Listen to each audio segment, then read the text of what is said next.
Now, some people keep it, some people eat it, but if you donate your placenta after birth, you could save somebody's sight. Extraordinary, isn't it? Medics were able to use a women's donated placenta to save Paul Lasky's eye from deteriorating after he was attacked with battery acid. Can you believe it, in 2023? Well, he's here with us alongside nurse Victoria Carroll to discuss the groundbreaking surgery. Goodness me. Amazing. Well, Paul joins us now alongside clinical support nurse Victoria Carroll, who you work with mums, don't you, who donate their placentas. Paul, I mean, what you've been through is horrific on any scale or grade. You're here now, though, with some hope, which you might not have had.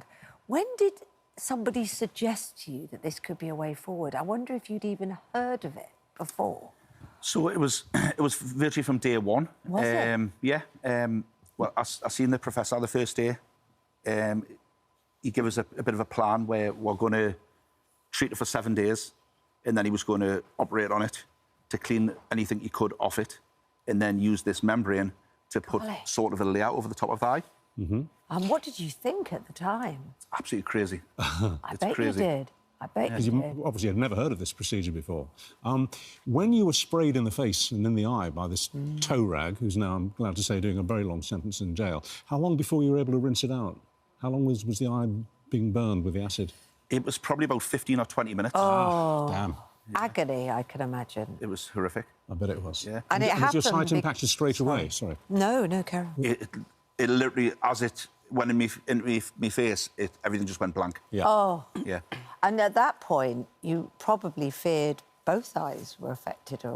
And when did you know that there was hope for one? It wasn't long after, actually, maybe 5 minutes later. Yes. After everything had happened, obviously, I removed my T-shirt and I cleaned my face with it, just to try and get off anything I could. Yep. And that seemed to help a bit. Help a bit. Oh, so you were rushed to hospital and presumably at this point fearing for the worst and still a bit concerned for your son, I imagine. Yeah, definitely. I didn't think there would ever be to do anything with it. No. Because how bad it felt at the time. Yeah.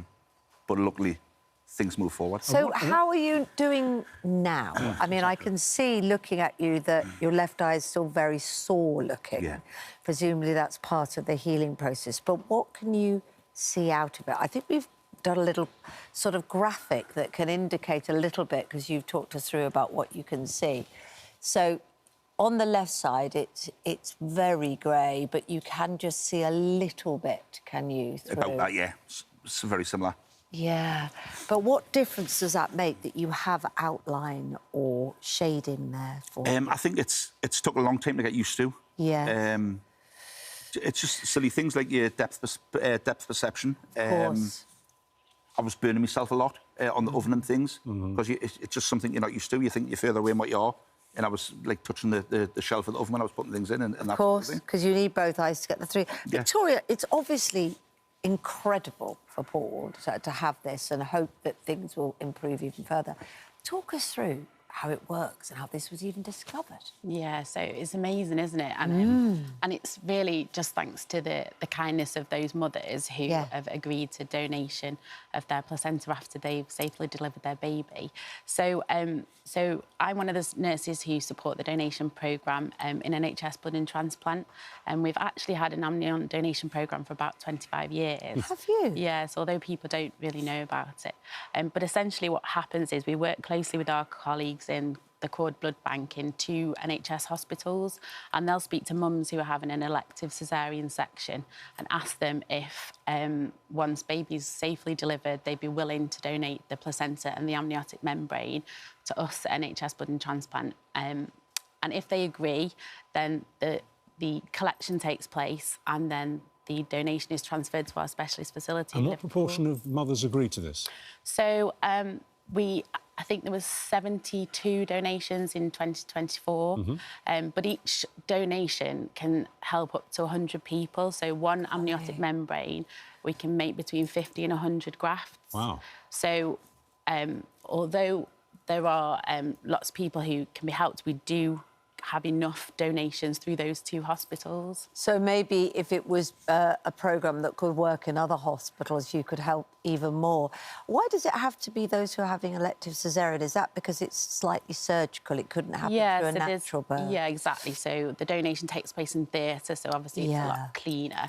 And I think the logistics of our cord blood team who go and help with the collection. So if it's a planned procedure, they can be there and ready with everything that they need. And the placenta can be used for other things as well, can't it? There seems to be more looking into what could be used with something that frequently just is discarded. Yeah, exactly. It does such an important job during pregnancy, doesn't it, to nourish the baby. But afterwards it would just be disposed of, and it can go on to help patients like Paul. Well, talking to you now about the guy who attacked you, you really, really went on the warpath after he was sentenced. He got 8 years, didn't he, initially? It was something like that, yes. Yeah, and you thought, no, that's that, because he went equipped. He had battery acid in the spray, he was equipped and ready to do it, and he did it.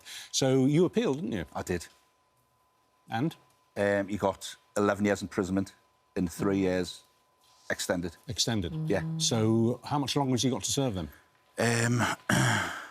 He'll have about 9 years or so. OK. Is that enough justice for you? I don't think so. No. I don't think so. Do you think he should be in for longer? I think the problem is I think he'll do it again. That's the concern. The fear. And how are you mentally with it? Because it's such an assault on every level on your senses, isn't it? Are you trying to focus on the future and what might happen with your eye? Are you trying to think that way? I'm definitely feeling better now than I was. Good. The first 6 months or so, I was off work for 6 months. It was hard. Stuck staring at 4 walls. I bet, And it's just nice to have normality back. Yeah. And the fact that hopefully something will be done with my sight. Are you able to drive again? I am. That's excellent. That's brilliant. So you got your independence back as well? Yes. Good. Yeah. And you're hoping that in the future more will be able to help with you?